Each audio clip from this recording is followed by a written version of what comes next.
कल मैंने आपको कार्बोहाइड्रेट पढ़ाया था और कार्बोहाइड्रेट में मैंने आपको टाइप्स ऑफ कार्बोहाइड्रेट स्टार्ट किया था, जिसमें मैंने पहले आपको कार्बोहाइड्रेट की डेफिनेशन दी थी फर्स्ट वीडियो में। सेकंड में मैंने आपको मोनोसैकेराइड कराया है और ये थर्ड वीडियो है, इसमें ओलिगोसैकेराइड या फिर डाइसैकेराइड में कराऊंगी। ओके, अगर आपको मोनोसैकेराइड के बारे में देखना है तो आप प्लीज़ मेरी सेकंड वीडियो पे विजिट कर सकते हैं। इसके बाद मैं ओलिगोसैकेराइड स्टार्ट करने वाली हूँ। तो ओलिगोसैकेराइड एक्चुअल में होता क्या है? ओलिगो मीन्स ओलिगो या फिर यहाँ पे लगाएंगे हम डाइसैकेराइड।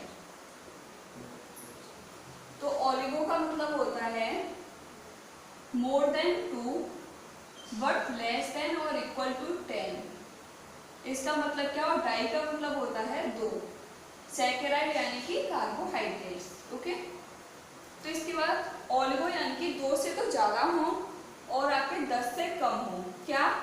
कार्बोहाइड्रेट्स या उनकी यूनिट्स, तो उसको बोलते हैं ओलिगोसैकेराइड। और अगर 2 कार्बोहाइड्रेट होंगे 2 यूनिट से मिलकर बना है तो उसे बोलते हैं हम डाइसैकेराइड।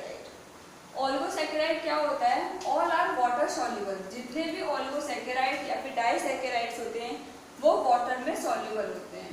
ओके, और ये क्या होते हैं? टेस्ट में ये मीठे होते हैं। They are sweet in taste, they are sweet in taste. तो ये मीठे होते हैं, वाटर में सॉल्युबल होते हैं, इसलिए हम इनको क्या कहते हैं? शुगर भी कहते हैं। They are also known as sugar. इसमें फर्स्ट इसका एग्जाम्पल है माल्टोज।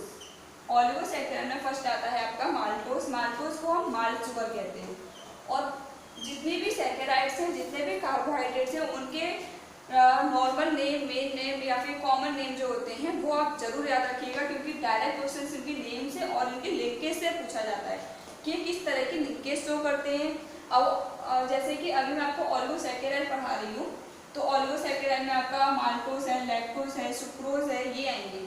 अब आपको इसमें ये पूछा जाता है कि माल्टोज में कौन सी लिंकेज होती है, सेकंड इसमें कौन से मोनोसैकेराइड्स प्रेजेंट होते हैं, कौन से 2 मोनोसैकेराइड 3 मोनोसैकेराइड उनसे मिलकर ये बनते हैं।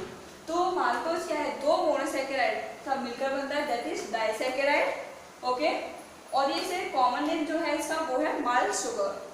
अब इसके बाद इंटरमीडिएट कंपाउंड इन स्टार्च, जो माल्टोज होता है स्टार्च। स्टार्च क्या है? अपने में एक पॉलीसैकेराइड है। तो स्टार्च में जब इसका इंटरमीडिएट कंपाउंड जो बनता है वो माल्टोज होता है, दैट इज माल्टोज। जो इसका स्टार्च के डाइजेशन के टाइम पर बनेगा, दैट इज माल्टोज।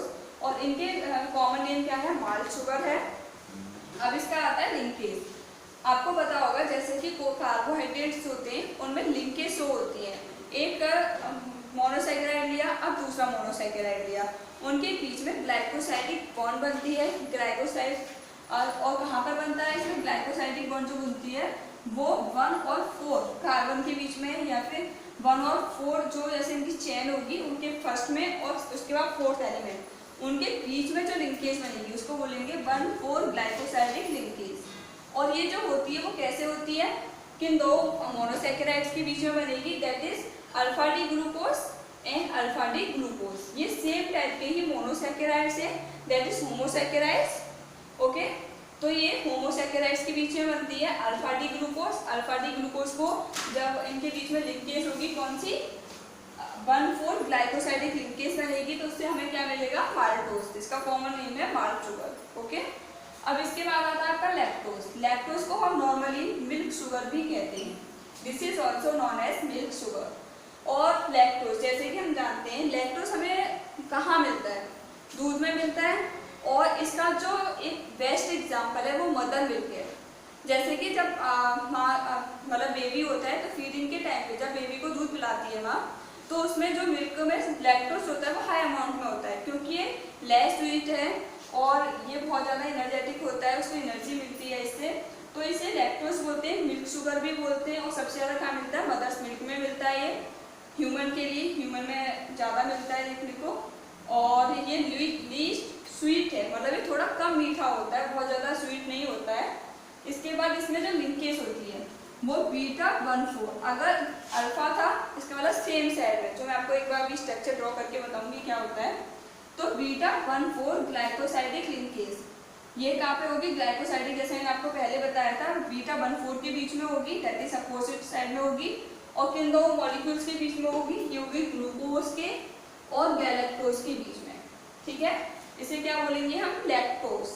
माल्टोज में कहाँ हुई थी आपकी alpha D glucose and alpha D glucose, दोनों मॉलिक्यूल क्या थे, सेम थे, दैट इज होमोसैकेराइड्स। और जो इसमें डिफरेंट है, एक ग्लूकोज है और एक गैलेक्टोज है, दोनों डिफरेंट हैं, तो ये कैसा हुआ, हेटेरोसैकेराइड। ओके, अब इसके बाद आता है आपका सुक्रोज। सुक्रोज क्या है, इनवर्ट शुगर कहते हैं। सुक्रोज के बहुत सारे नेम है, नॉर्मली जो हम यूज करते हैं वो सुक्रोज यूज करते हैं, जैसे चीनी वगैरह जो खाने में, तो इसको हम इनवर्ट शुगर भी कहते हैं, केन शुगर भी कहते हैं, टेबल शुगर भी कहते हैं और कॉमर्शियल शुगर भी कहते हैं। इसके नाम तो जरूर याद रखना क्योंकि इसके काफी सारे नाम हैं, invert sugar, cane sugar, table sugar और कॉमर्शियल शुगर। दो नाम याद रखना, लैक्टोज का जरूर रखना है, मिल्क शुगर है, और सुक्रोज का याद रखना है कि केन शुगर है, इनवर्ट है, टेबल है, कॉमर्शियल है, ठीक है। अब इनके बीच में जो लिंकेज होती है, ग्लाइकोसाइडिक जो लिंकेज होगी वो कहाँ होगी, alpha D glucose and beta D fructose. उसमें क्या थी, ग्लूकोज ग्लूकोज, सेकंड में थी आपका ग्लूकोज एंड गैलेक्टोज, थर्ड है आपका ग्लूकोज एंड फ्रक्टोज, ठीक है। अगर आपको इसका नॉर्मली जल्दी याद करना है, ट्रिक आप मतलब याद करने की ट्रिक बोल सकते हैं, माल्टोज से मॉलिक्यूल के बीच में, that is glucose and glucose. Maltose को आप ले सकते हैं, जैसे कि मैं फर्स्ट प्रायोरिटी अपने आप खुद को देता हूँ, जैसे कि मैं, ठीक है, मैं यानी कि एम से स्टार्ट होगा and that is letter is also start for M, maltose. तो माल्टोज किससे, ग्लूकोज ग्लूकोज, सेम लोग, जैसे हम जो पसंद करते हैं अपने जैसे ही लोगों को पसंद करते हैं, तो माल्टोज यानी कि मैं अपने ही जैसे लोगों को पसंद करता हूँ, glucose and glucose. And that second is lactose, lac यानी कि थोड़ी सी कमी आई, ठीक है, जैसे लैक का मतलब कमी से होता है, इसी तरह से लैक थोड़ी सी कमी आई, तो ग्लूकोज एक तो मुझ जैसा है, कुछ मुझे अलग भी मिल सकते हैं, तो यहाँ पर लैक से याद रखना है, एक तो ग्लूकोज ही रहेगा, कुछ चीजें चेंज भी होती है लाइफ में, दैट इज गैलेक्टोज, तो यहाँ पे हमने गैलेक्टोज लिया। अब इसके बाद आता है आपका सुक्रोज। सुक्रोज दोनों ही डिफरेंट है, ठीक है, इसमें एक ग्लूकोज रहेगा, एक फ्रक्टोज रहेगा, तीनों में कॉमन है, ग्लूकोज तीनों में होगा, फर्स्ट में ग्लूकोज ग्लूकोज, सेकंड में glucose and galactose and third में ग्लूकोज एंड फ्रक्टोज। अब इनकी लिंकेज याद रखनी है, फर्स्ट में तो सेम थी, सेकंड में आप नेम से याद रखो, थर्ड में alpha D and beta D glucose, ठीक है। अब इसके बाद फोर्थ है आपका ट्री हेलोज। ट्री हेलोज जो होता है इसका लिंकेज वगैरह याद करने की नीड नहीं है, तो ट्री हेलोज का बस इतना याद रख लो कि इंसेक्ट के हीमोलिम्फ में प्रेजेंट होता है, ठीक है, इंसेक्ट के हीम यानी कि ब्लड, लिम्फ यानी कि फ्लूइड, ठीक है, इंसेक्ट के ब्लड में या फिर उनके ब्लड के फ्लूइड में प्रेजेंट होता है, दैट इज ट्री हेलोज, ठीक है। जैसे कि ह्यूमन के ब्लड में क्या प्रेजेंट होता है, ग्लूकोज होता है, इसी तरह से इंसेक्ट के में ट्री हेलोज प्रेजेंट होता है। अब इसके बाद मैं पॉलीसैकेराइड भी आज ही कंप्लीट करा देती हूँ। तो पॉलीसैकेराइड, एक मिनट, पॉलीसैकेराइड कंप्लीट कराने से स्टार्ट कराने से पहले मैं आपको ग्लूकोज का स्ट्रक्चर, लीनियर स्ट्रक्चर तो मैंने आपको कल बता दिया था, अब एक चेन स्ट्रक्चर या रिंग स्ट्रक्चर बताती हूँ। फर्स्ट कि हम जो रिंग स्ट्रक्चर होता है ग्लूकोज का, उसमें नेमिंग कहाँ से स्टार्ट करते हैं या फिर काउंटिंग कहाँ से स्टार्ट करते हैं कार्बन की, तो वो स्टार्ट होती है इस कार्बन से, that is first, second, third, fourth, fifth and that is sixth. Okay, first carbon हमारा ये वाला होगा, सेकेंड, थर्ड, फोर्थ, 5 एंड 6, ठीक है, और इसमें एक ऑक्सीजन हमारा यहाँ भी प्रेजेंट होता है। अब इसके बाद मैंने आपको भी बताया था जैसे कि उसमें सुक्रोज में अल्फा डी होता है और बीटा डी होता है, ठीक है, तो अल्फा डी और बीटा डी किस तरह से होता है, अगर glucose molecule, that is glucose molecule, अगर इसमें OH ग्रुप, ये जो हमारा OH ग्रुप है वो रिंग के लोअर साइड में, जैसे ये फर्स्ट कार्बन, सॉरी 1 मिनट,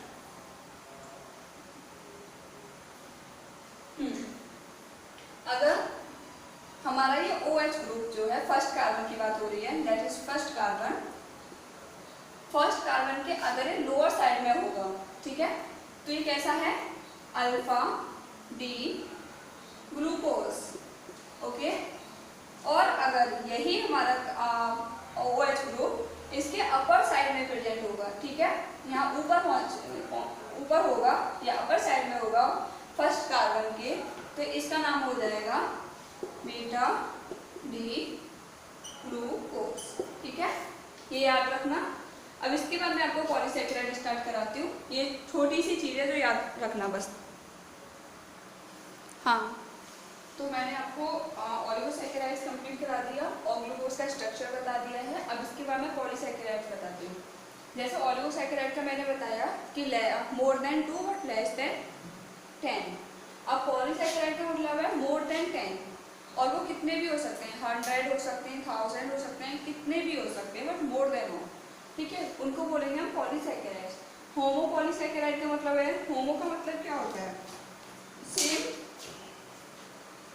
मतलब एक ही तरह की यूनिट से सेम मॉलिक्यूल का, और पॉलीसैकेराइड, पॉली यानी कि 10 से ज़्यादा, सैकेराइड मतलब कि कार्बोहाइड्रेट, एक ही तरह के 10 से ज़्यादा कार्बोहाइड्रेट जो मॉलिक्यूल होते हैं उनको बोलते हैं होमो पॉलीसैकेराइड्स।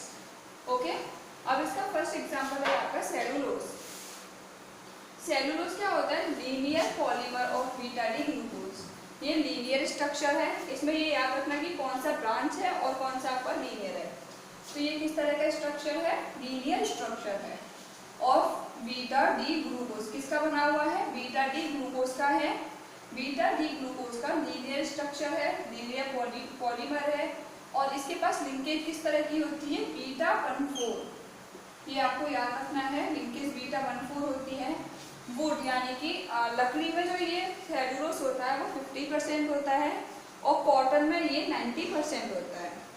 अब इसके बाद आता है इसका यूज क्या है, तो यूज किया जाता है ये रेयन फाइबर बनाने के लिए। सेकेंड, पेपर इंडस्ट्री में यूज किया जाता है, प्लांट के पल्प को निकाल कर पेपर बनाने में यूज किया जाता है इसका। अब इसके बाद आता है आपका स्टार्च। इसका याद रखना, linear polymer beta D glucose के बना हुआ होता है, लिंकेज इसमें बीटा 1,4 होती है, ये 3 चीजें इसको याद रखनी है। अब आया स्टार्च। तो स्टार्च क्या है, ये polymer of alpha D glucose. ये किसका था, बीटा डी ग्लूकोज का था सेलुलोज, और जो स्टार्च है वो अल्फा डी ग्लूकोज का है। बस इसमें इतना ही याद रखो। अब इसके बाद आता है इसमें स्टार्च के 2 पार्ट होते हैं, जैसे कि हमें पता है पॉलीमर है यानी कि होमोसैकेराइड है, और पॉलीमर है, ये 2 चीज का मिलकर बनता है, that is amylose and amylopectin. First है अमाइलोज, सेकेंड अमाइलोपेक्टिन।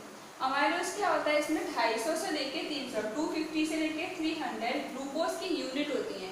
एक के बाद एक ग्लूकोज बनता जाता है, जैसे ये है, फिर ये, ठीक है, फिर ये, इस तरह से जुड़ते जाएं, ठीक है। अब इसमें ये 250 से लेके 300, मतलब 250 से लेके 300 तक की ग्लूकोज की यूनिट एक के बाद एक जुड़ती जाती हैं, एक अरेंजमेंट में होती हैं, उसको बोलते हैं अमाइलोज। और ये किस तरह का अरेंजमेंट होता है, अनब्रांच होता है।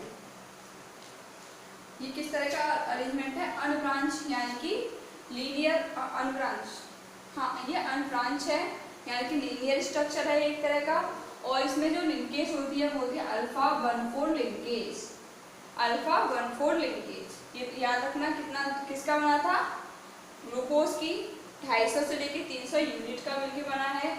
अनब्रांच स्ट्रक्चर है, ब्रांचिंग हो सकती है, अनब्रांच है मतलब कि इसमें ब्रांच नहीं होंगी किसी भी तरह की, लीनियर स्ट्रक्चर होगा।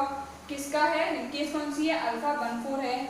और ये आयोडीन के साथ जो टेस्ट देता है वो ब्लू कलर का टेस्ट देता है, कौन, अमाइलोज, ब्लू कलर का टेस्ट देता है आयोडीन के साथ में। अब आया अमाइलोपेक्टिन। अमाइलोपेक्टिन जो होता है वो ब्रांच स्ट्रक्चर होता है, ब्रांच चेन में होता है, एक के मतलब जैसे ये है, ठीक है। अब इसके बाद यहाँ हो सकता है, फिर इसके बाद यहाँ हो सकता है, ऐसे हो सकता है, तो ये ब्रांच स्ट्रक्चर होगा, ठीक है। तो ये ब्रांच चेन है, और ये क्या है, 30 ग्लूकोज का बना हुआ होगा, और इसमें जो लिंकेज होती है वो अल्फा 1,4 और अल्फा 1,6 लिंकेज। इसमें क्या थी, सिर्फ अल्फा 1,4 थी, और इसमें अल्फा 1,4 अल्फा 1,6 दोनों ही तरह की लिंकेज होती हैं, और ये आयोडीन के साथ मिलकर रेड कलर देता है, कौन, अमाइलोपेक्टिन। अब पोटैटो में क्या होता है, 20% अमाइलोज होता है, ओके, और 80% आपका अमाइलोपेक्टिन होता है। परसेंटेज याद रखना, ऐसे याद रख लो 20 यानी कि अमाउंट में कम है, क्वांटिटी कम है, अमाइलोज वर्थ में कम है, छोटा है तो कम में होगा और जो ज्यादा वर्थ का है वो ज्यादा अमाउंट में होगा। ठीक है, ऐसे याद कर सकते हैं। अब आया ग्लाइकोजन। तो ग्लाइकोजन क्या है? Storage form of carbohydrate in animal. Animal में जो स्टोरेज फॉर्म है वो क्या है आपका ग्लाइकोजन है। जैसे कि आपके प्लांट्स में स्टार्च होती है, इसी तरह से इनमें ग्लाइकोजन होता है। इसको क्या बोलते हैं? Animal starch. जैसे प्लांट के स्टोरेज फॉर्म को हमने स्टार्च बोला, इसी तरह से जो एनिमल की होती है उसको बोलते हैं ग्लाइकोजन। ग्लाइकोजन को इसलिए हम एनिमल स्टार्च भी कहते हैं। Highly branch polymer of alpha D glucose. ये हाईली ब्रांच होता है। जैसे कि मैंने बताया स्टार्च से ब्रांच है किसमें? अमाइलोपेक्टिन में, लेकिन ये हाईली ब्रांच होगा, एक के बाद एक के बाद। जैसे एनिमल्स है या ह्यूमंस है उनमें ग्लाइकोजन स्टोर है। हमारी बॉडी इतनी ज़्यादा बड़ी तो नहीं है कि मतलब कितना भी भरते जाओ ऊपर से ऊपर, तो वो एक बहुत ज़्यादा ब्रांच। और ब्रांच का मतलब क्या? वो एरिया बहुत कम घेरेगा, एरिया कम जाएगा उसमें। जितनी चीज़ ब्रांच होगी, जितनी लीनियर होगी, उसका मतलब वो एरिया ज़्यादा लेगा। तो ये क्या है? हमारा कम एरिया घेरेगा, इसलिए हाईली ब्रांच होता है, अल्फा डी ग्लूकोज का बना हुआ होता है। और एक रेड कलर देता है आयोडीन के साथ में। It's kept give red colour with iodine test and stored in of fungi. और ये कहाँ स्टोर होता है? फंजाई के फूड में। ठीक है, एनिमल्स में भी है और फंजाई के फूड में भी है। अब इसके बाद मैं आपको इसमें बताती हूँ ग्लाइकोजन में। ग्लाइकोजन कंप्लीट हो गया, स्टार्च हो गया, सेलुलोज हो गया। अब इसके बाद मैं काइटिन और कंप्लीट कराती हूँ। हाँ, तो मैंने आपको ग्लाइकोजन तक कंप्लीट करा दिया। अब इसके बाद इसमें होमोपॉलीसैकेराइड में 3 और बचते हैं, that is chitin, insulin and dextrin. तो काइटिन क्या होता है? Linear polymer of N acetyl glucosamine. That is linear polymer of N acetyl glucosamine. ठीक है, ये आपको याद रखना है किसका पॉलीमर होता है? N acetyl glucosamine. ठीक है, अब ये इसमें जो लिंकेज होती है वो कौन सी होती है? बीटा 1,4 लिंकेज होती है इसमें। ठीक है,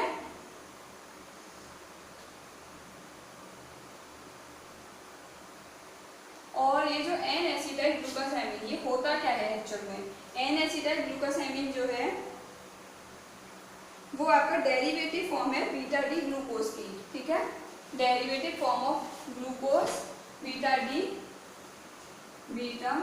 डी ग्लूकोज। ठीक है, तो इसमें याद रखना काइटिन कैसा स्ट्रक्चर है? लीनियर स्ट्रक्चर है, linear polymer of N acetyl glucosamine. Linkage कौन सी है इसमें? बीटा 1,4 लिंकेज है। और ये कहाँ मिलता है? ठीक है, that is found in exoskeleton of arthropods. ये याद रखना, जैसे कि मैंने आपको बताया था ग्लाइकोजन जो होता है वो आपको एनिमल्स में मिलेगा, और स्टार्च जो है स्टोर फूड है आपका किसका?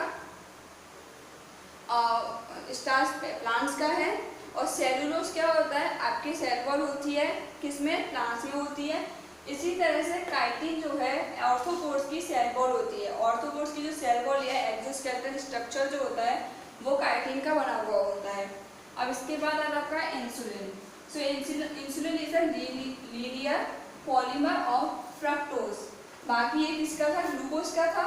अब ये आपका फ्रक्टोज का लीनियर पॉलीमर है, ये भी लीनियर है, ये भी लीनियर है। ठीक है, और इसमें लिंकेज क्या है? बीटा 1,2। इसमें बीटा 1,4 थी, इसमें बीटा 1,2 लिंकेज है। अब इसके बाद आता है आपका डेक्स्ट्रिन। डेक्स्ट्रिन जो है आपका ग्लाइकोजन या फिर स्टार्च, इन दोनों का जब डाइजेशन होता है तो उसमें इंटरमीडिएट कंपाउंड बनता है, that is called dextrin. Okay, आज इतना ही काफ़ी है मेरे अकॉर्डिंग। होमोपॉलीसैकेराइड हो गया है, अब बस आपका हेटेरोपॉलीसैकेराइड बचा है जो मैक्सिमम 5 मिनट्स का होगा। I think it's enough for today. Okay, so thank you and like, share and subscribe my channel, and thank you for watching this video. Thank you.